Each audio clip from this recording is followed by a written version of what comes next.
Subhanahu wa ta'ala.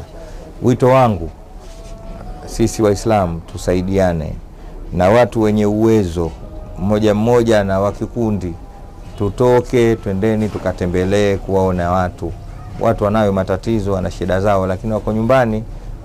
Kuna watu Mungu amewajalia wanaweza wakatoka mabarabarani wakaomba wakasema, lakini kuna wengine wako majumbani tu. Tuwe wepesi katika kujitokeza kutafuta haja za watu, na ndicho alichokitaka Mwenyezi Mungu Subhanahu wa Ta'ala. Falyunfiq dhu sa'atin min sa'ati wa man qudira alayhi rizquhu falyunfiq mimma ataahu Allah wa ta'awanu 'alal birri wattaqwa wa la ta'awanu 'alal ithmi wal 'udwan. Lakini sisi ni Waislamu, sifa yetu ni huruma. Muhammadur Rasulullah walladhina ma'ahu ashiddau 'alal kuffari lakini ruhamaa bainahum, walikuwa wakisaidiana wakihurumiana.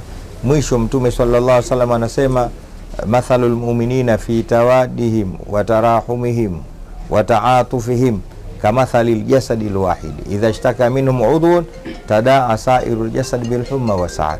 Kwa hiyo tuitikie wito huu wa Mtume Muhammad sallallahu alaihi wasallam, vile vile tuishi kama anavyotaka Mwenyezi Mungu Subhanahu wa Ta'ala. Leo mimi nimejitokeza Shukuru babangu, umenisaidia. Nilikuwa sina kitu, leo baba umenisaidia nguo na kuvaa, umenisaidia vyakula. Nishukuru babangu. Amina. Nishukuru babangu. Amina.